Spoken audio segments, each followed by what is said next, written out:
waaw asalaamaaleykum wa rahmatullah taala wa barakaatu mbokk yi maa ngi leen di nuyu yéen ñëpp ku ci nekk ci turam ak santam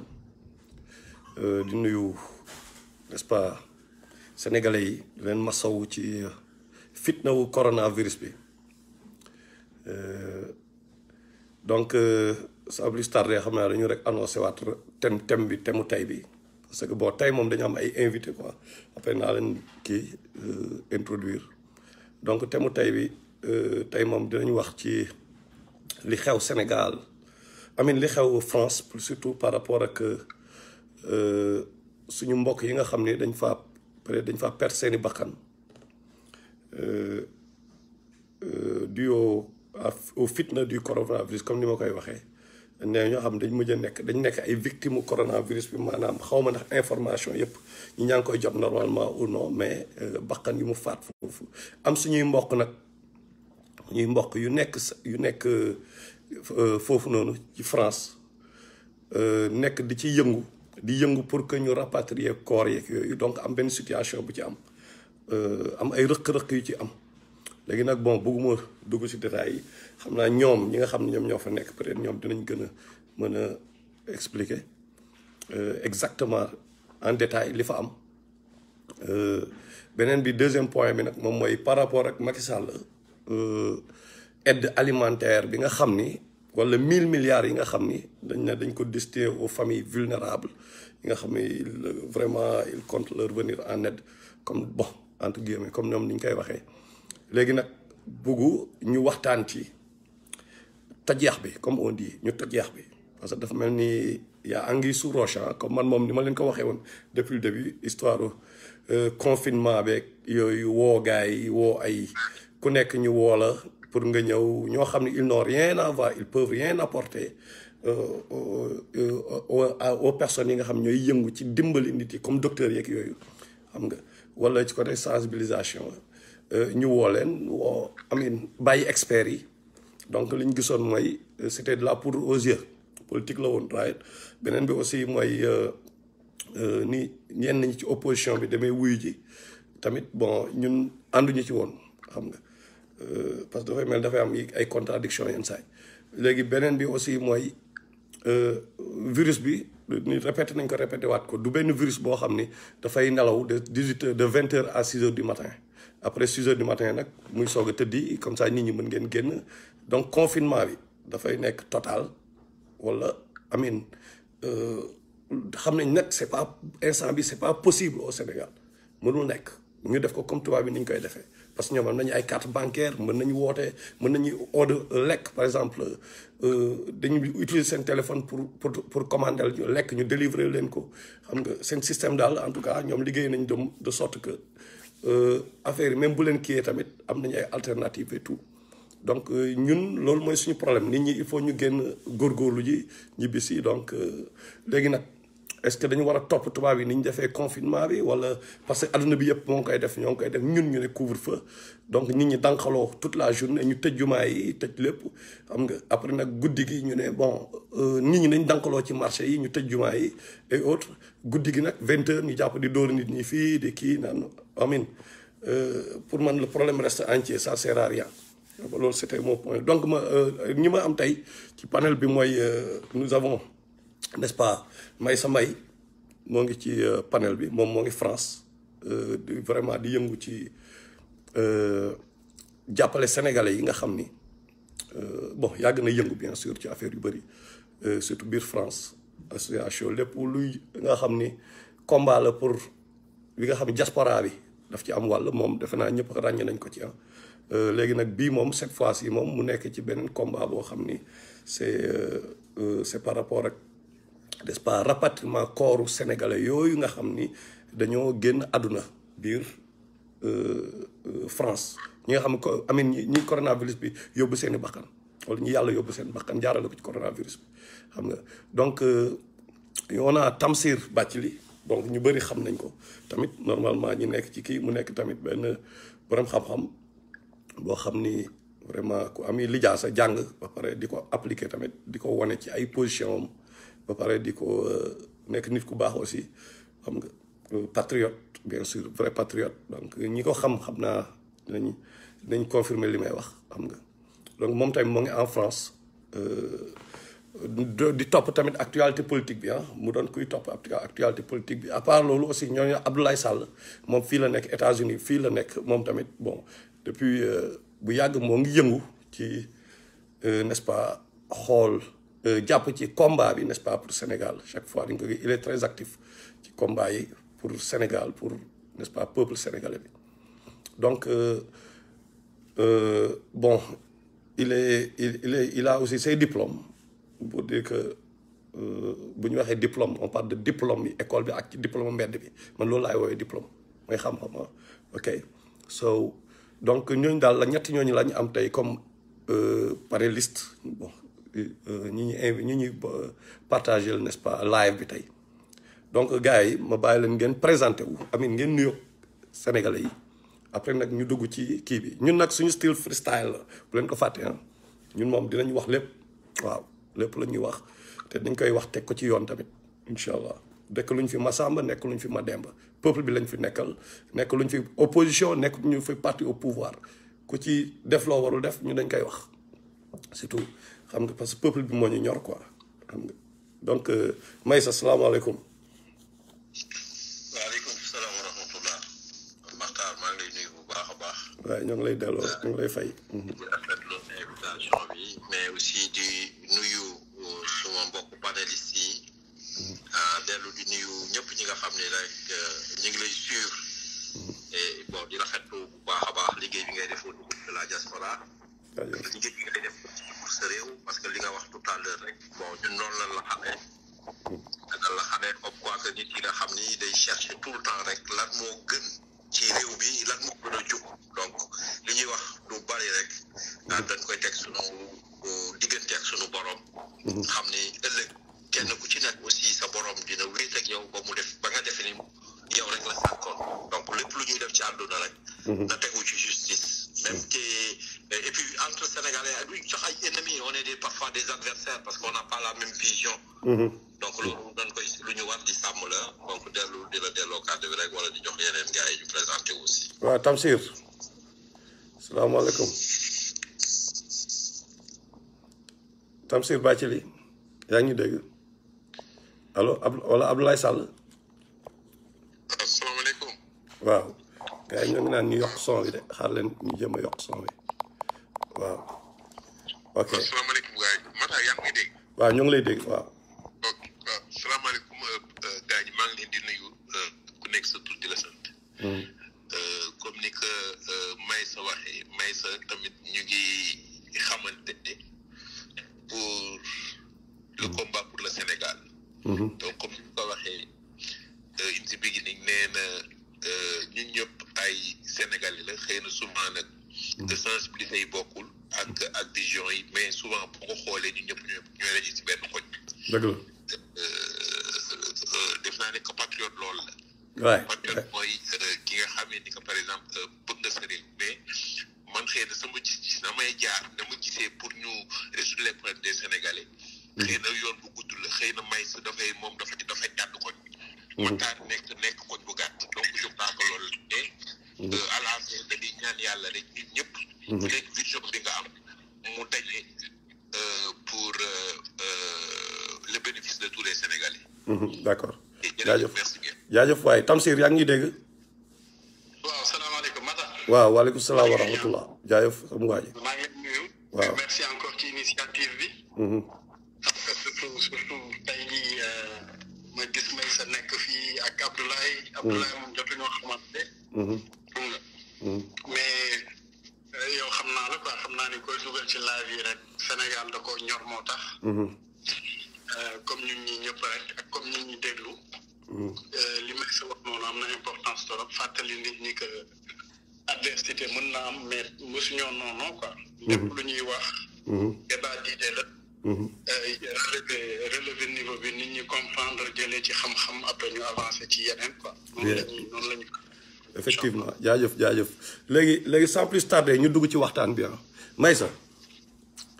ay sénégalais am na ay corps sénégalais yu nekk en France foofu Macky Sall ne kenn du leen rapatrier lan mooy situation bi. waaw jërëjëf Matar waaw situation bi c'est que xam nga dañuy traversé benn période bi nga xam ni période bu extraordinaire la situation bu exceptionnelle la. ay configuration yi nga xam ni d'habitude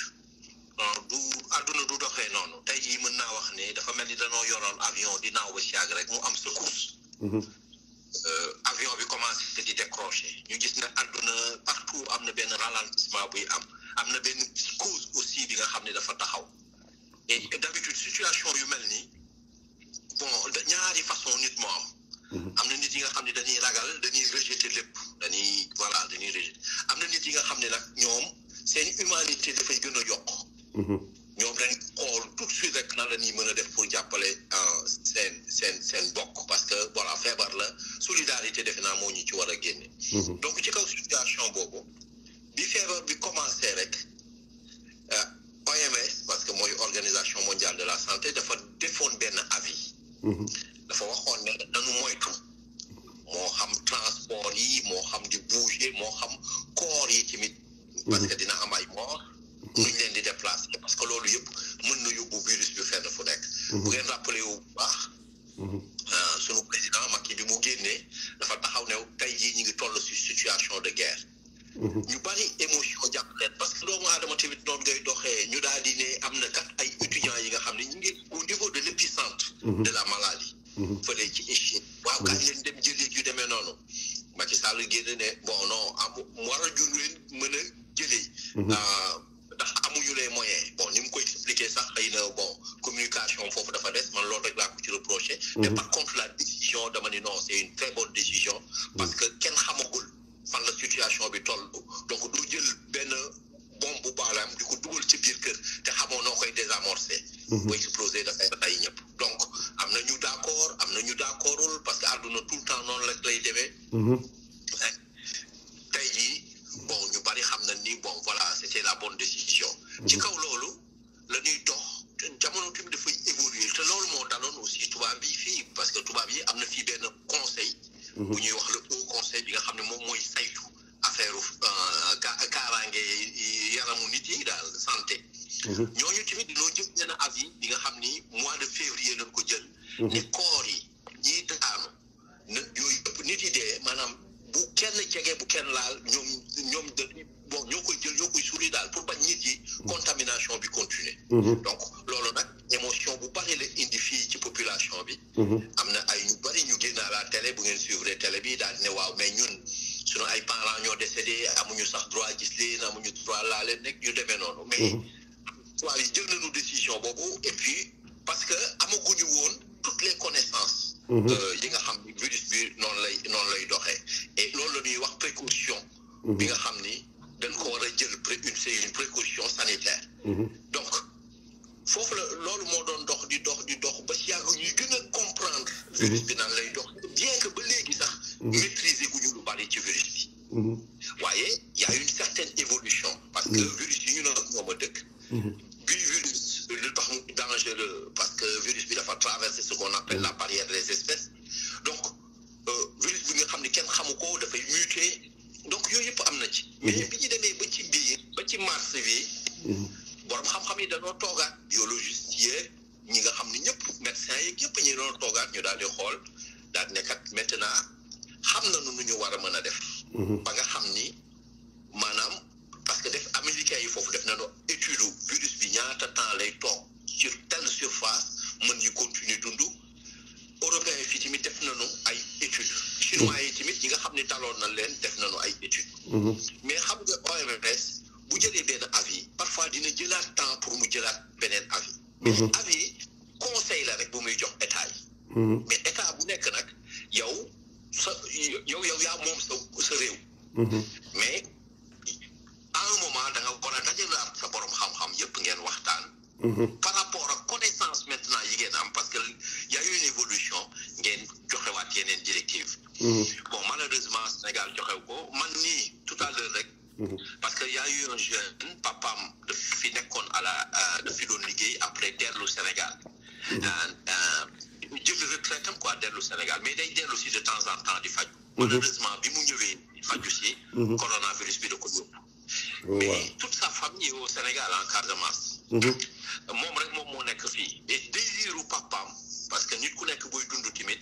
am nga droit def sa souhait ne man kat man mii muy sa man su ma génnoon àdduna man de bëggoon naa ñu delloo ma Sénégal. Parce que c'est la terre man de mes ancêtres c'est la terre qui m'a vu naître donc terre boobu dama fa bëgg a delluwaat kooku ku nekk am nga droit def ko. Donc bi situation boobu amee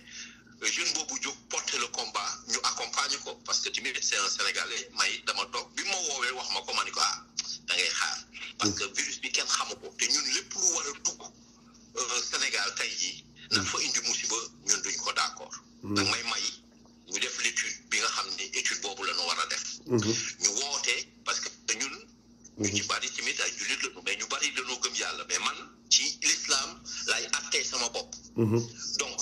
ma woo sama xarit yi nga xam ne xam naa leen indil leen débat bi ñu daal di dem ñoom it gëstu ji ay sëriñ yu bari ñu ni leen bu mbas amee fenn sallallahu alayhi wa sallam de lii la digle woon bu fa dara génn par exemple nit kooku bu génnee nekk bon potentiel danger pour mën ko wàll ñeneen bu mu dem wala buñ fa génne dara li nga xam ne potentiellement mën na gaañ ay nit bu amatul nag maanaam risque boobu bu amatul en ce moment là mën na génn tey jii le risque zéro n'existe pas tey man mii maa ngi toog fii di wax nit laa wala tey jii am na ay marchandises yuy dem Sénégal mais marchandises yooyu mën na am potentiellement ñu takk benn virus parce que le risque zéro tey jii situation pandémie la ñu nekk donc bi loolu amee donc jaar nañu côté religieux ba ñu expliquer ñu exactement nu mu demee ñu dem nag ci côté médecine bi côté scientifique bi ñu demee ci côté scientifique bi ñu laajte bi ñu laajtee tubaab yi ne ñu kat ñun toll nañu fenn fi nga xam ni process yi bu ngeen ko toppee bu ngeen ko defaree nii nit ki c'est-à-dire nit ki fi mu tëdd ba dee mais ay nit ñoo koy assister ba foofu ba mu dee bu deewee dañ koy désinfecté xam nga nit bu deewee peut-être parfois ni muy sukuraatee noonu dina yuut wala dina génne ay affaires yi nga xam ne yaramam mën na takk ba virus bi génnaale waaye ñi koy defar foofu dañ koy defar dañ koy désinfecté parce que am na ay yeneen nit yu ko war a jël yóbbu ko morgue ba morgue boobu mu dem tamit dañ koy dugal bi ci benn sac bi nga xam ni sac boobu dañ ko désinfecté ba pare dugal ko ci biir dañ ko après ay professionnels fii dafa am lu ñuy wax ay pompe funèbre ñooñu ñooy ñëw jël si ko ñooñu tamit sont des professionnels buñ ko jëlee ñooñu tamit dañ koy defar te ñooñu duñu jël maladie bi di ko dugal seen bopp am nañu ay équipement dañ koy defar ba nga xam ni plaque de zinc dañ koy digal teg ci corps bi ñun benn difficulté rek la ñu amoon si question yi leen di poser parce que dañ ni bu waree voyager fu sori il faut que ñu conserver corps mais ni ñu doon conserver fii lu bari corps yi dañ ciy def benn formule dañuy def benn gaz bu tudd formule mais gaz boobu boo ko defee gaz mën na échapper waat donc mën na wàlle ñu leen est-ce que am na beneen technique bu ñu mën a def ñu ni waaw am na ay caisses yi nga xam ni c'est des caisses de température négative wala am na lu ñuy wax glace carbonique loolu buñ ko ci dugalee defar ko ba pare teg plaque de zinc kooku mënatul am benn contamination li may wax nag tamit dama koy teg ci le risque zéro n'existe pas bu ñu paree ci loolu caisse yooyu ñu ko dugal yépp dañ koy désinfecté donc amul benn problème mën ngeen yóbbu seen néew te tubaab yi ñuy wax naan du ñu jullit ak yu demee noonu dañoo permettre ñoom seen population ñu mën a dem sax tàggu seen i parents dañu wax ne rek bul ko raay wala di ko laal mais mën nañu ñëw tàggu ki ngay war a dem suul yi parce que loolu dafa am importance ci doomu aadama même bu dee néew la néew bu la jegee ku suul man suul naa suma papa xam naa ni mu day situation boobu nan la mel suul naa suma sœur xam naa situation boobu nu mel mais tant que jegewu la rek doo ko mën a xam parfois mais tamit warul malgré ces émotions ngay jël ay risques pour kenn donc ñun on est des responsables lu ñu jël benn risque du ko dugal Sénégal donc bi ñu tolloo foofu bon on a eu benn nu mu tëddi comme c'est-à-dire au niveau du Sénégal une décision administrative ne benn corps waratul ñëw ñu jóg wax ñu daal di yekki ne ñu non corps yi nga xam ni Covid moo leen rey loolu la ñuy bañ pour mu dem Sénégal déjà en France fii am na ay nit yi nga xam ni dee nañu tey même ci kër yi yu demee noonu kenn mënu la wax segam Covid da leen rey wala yooyu parce que autopsie bi ñu waroon def sax dootuñu ko def te prélèvement yi parfois mën nga prélever même ci kuy dund doo ab day nekk lu ñuy wax ay faux négatif c'est-à-dire parce que virus bi dafay évoluer dafay bu jàllee sa bakkan day dem ci biir voie respiratoire yi ci biir lay dem parfois nit dinañ ko defal prélèvement mu dem tout à l'heure maa ngi ciy waxtaan ak rek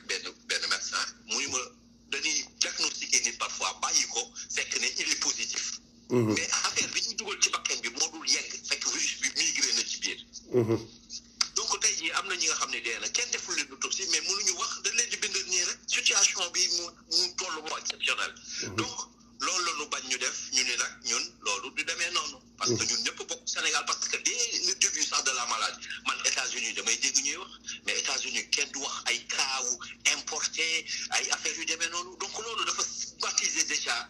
des Sénégalais de l'extérieur. parce que loolu information yi professionnels yi soxla nañ ko mais le grand public soxla ko France dañuy wax le nombre de morts mais ñëpp xam nañ ne wala bokk lépp ñëpp yaakaar nañ ne feebar bi Chine la jógee donc ce cas boobu ñëpp sont des cas importés. donc loolu la ñu jëkk a gis ba tey Sénégal ñi ngi daw kii nu mu tëdd émigré yi les Sénégalais de l'extérieur. ñu waxati tout à l'heure rek ñu ngi doon discuter avec notre frère Babacar Ba bi nga xam ne mi ngi di liggéey ak Moïse Sarr pour ñoom ñoo gérer la diaspora. mu ngi non duñ leen jox le nombre de morts. il a fallu ñu insister parce que les Sénégalais yi nga xam ne ñu ngi biir Sénégal tous les jours ñu wax leen ñaata nit a dee ñaata nit a feebar. mais même maintenant les Sénégalais de l'extérieur non ñoom duñ leen jox ñaata nit moo ñoo décédé donc boobu beneen décision bi nga xam ne tamit ñu ngi wane ni ñu ñuy stigmatiser. ñu ne nag ñun non ci la ñu woote benn collectif ne non corps yëpp dañ leen di delloo su dee. encore une fois su dee amul benn risque. que ni corps yooyu dina mën a contaminer ñu ni corps yooyu war nañ leen delloo état bi mi ne day génn 12 milliards ñu ni même bu jëloon 1 milliard 200 millions. bu dee moom daf ko doyul mu boole ay agent ñu jël corps yëpp delloo leen selon leur souhait parce que du question ñu jëndal ñu ay carré fii te loolu sax beneen débat la indi en France parce que dafa am ay communes yi nga xam ne nanguwuñu jaay ay carré musulman xam nga rek tubaab yi ñoom parfois affaire jullit daf leen jiwul noonu donc tey jii am na sax ay corps yi nga xam ne ñi ngi en décomposition loolu Matar dinaa la envoyé affaire bi ci suuf après xam nga loolu tey jii moo xew situation boobu te fii carré yooyu ñuy wax carré yooyu bàyyi la pour un moment la bu ñu moytuwul ñooñu dañ leen di génnewaat dañ leen di yóbbu dañ leen di incinérer nit yi ñuy gis ñuy incinérer c'est pas que ni dañu war a contaminer ñeneen non c'est que place moo amatul ni en Italie ni en France cimetières yi ñoo fees ñoom ñu ni leen lillahi wa rasuli delloo leen ñu suñu ay malade delloo leen ñu bokk plutôt suñu ay néew delloo leen Sénégal seeni mbokk mën leen ñaanal seen xel dal ci mais déchirure boobu daal la nuy Matar maa ngi jégalu baax xaw na gudd non dafa am solo non li nga wax dafa am solo déjà mënul gudd parce que dafa lépp ci am solo quoi léegi man peut-être benn question rek laay pose pour mu leer quoi ñu ñëwaat ci mais léegi financement pour delloo corps yi financement yi par exemple fan lañ ko comme que gars yi ñoom bon dañ fiy nekk di jël ci ay FMI Banque mondiale un peu partout dajale fii ne Sénégalais nañ cotiser léegi financement bi nan la demee exactement quoi pour ñu delloo corps yi da ngeen bëgg ci milliards 1000 milliards yi 1000 milliards yi wala Sénégalais seen bopp ñoo cotiser wu seen biir. non parce que xam nga dafa am leen li nga xam ni. ñoom dañ ni loolu la ñu ragal ñu indi corps yi ñoom du sax contamination bi mais bon loolu ñu bari ko wax mais parfois tamit à raison. dañu wax ne dañoo ragal ñu indi corps yi ba Sénégal nit ñi di dajjiwaat kees yi pour naan dañuy sangoon seen néew parce que wóolu ñu ko sangoon. wala yu demee noonu. ñu ne leen bu dee loolu ci nar a am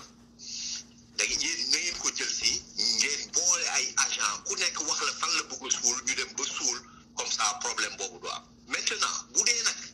danoo bàyyi rek danoo ne par exemple administrativement waaw xool nañu de maintenant gis nañu que ni maladie bii di kat ñii lii ñu waxee ni buñ ko defee néew bi mën na dellu si mais à ce moment là ku nekk mën na delloo néew bi ñun diaspora bi yàgg nañuy dellu suñu néew sans demander à l'État quelque chose. donc loolu du problème. ñun dañuy utiliser yóbbu néew. dimbali ko nit ki mu dem wala sax y a des gens dañoo jël ay assurance am na ay association da ngay teg tuuti xaalis et puis ku gën a ñu envoyé la accompagner ko sax ak xaalis donc ñun du problème mu xaalis. problème bi yëpp c'est cette décision administrative bi nga xam ne état bi nanguwul évoluer par rapport à ces nouvelles données yi nga xam ne am na ko. léegi yow pour yow ñoom exactement. lan moo tax ñu bañ quoi lan moo tax ñuy ils vous mettent des bâtons dans les roues quoi I mean lan la c'est lan la exactement pour à votre avis quoi d'après yéen parce que xam nga déjà c'est la psychose bi nga xam ne dafa am parce que ñun surtout bon maa ngi jéggalu nag mais man yooyu dama koy observer lu bari en Afrique. gis naa barki démb yu Gabon en Côte d'Ivoire. ñu jékki-jékki ñu dañuy def benn centre Covid parce que nit yi dañuy commencé bëri mais la population li muy njëkk a def moom mooy daw toj centre yooyu parce que dañoo ragal ils ont peur. ci cause boobu ci moo nekk bu Sénégal. ñu bëri parce que parfois xam nga lii défilé man pour man. en tant que jullit. parce que feebar bi ku ko xool bu baax rek xam ni lii sunu loxo borom mi ngi ci daal. xam nga ni mu doxee nii rek ku ko xool xam ni lii du neen. y a quelque chose de mystique derrière. mais mystique loolu bu amee sunu borom loolu bu ko defee rek défilé nga xam ni da koy teg. doomu aadama yi. man loolu man li ma gisee mooy doomu aadama yi gën a solidaire. gën a jàppalante parce que voilà nan la ñuy def pour gën affaire bi daal maanaam ku mën a dimbali nit ci lekk nga dimbali ko ku mën a dimbali nit ci faj nga dimbali ko ku mën a dimbali tel mais ñun réaction bi ñuy am assez souvent mooy réaction wu daw. xaw ma ragal la xaw je ne sais pas daal man parfois daf may échappé. donc loolu moom moo dugg déjà ci boppu population bi. donc fi mu toll nii. kii nag ça bon et puis les autorités du Sénégal leur grande peur. mooy kat ne tey jii waaw affaire bi kat développé na biir Sénégal waaw dañoo indi woon néew yi waxoon nan leen ko affaire yu mel noonu daal. mais man tey jii comme li may wax rek risque zéro moom amul fenn tey jii am na ñu ko am Sénégal dinu dem bu wér sax kenn du xam ne am nañ ko am na lu ñuy wax cas communautaire ñi ngi dox biir Sénégal. am na Pape Diouf foofu la décédé. te dañ ko doon yóbbu ba aéroport dañ ko delloo c'est-à-dire teg nañ ko ci oto yóbbu ko tey jii néew yi Sénégal ñi ku fa dee coronavirus dinañ dem suuli la. mais niñ demanee dem suuli rek dañu mën a jëlee ñeneen ñi suuli ko lu dara nag lu dul psychose gouvernement bi bëggul ñu ne ëllëg kat affaire bi développé na waaw parce que toujours rek am na kuy ñëw ne waaw waxoon nañ leen ko risque baa ngi woon nii. ou bien bon lii nag dama koy wax rek mais sama xel rek la teguwul ci benn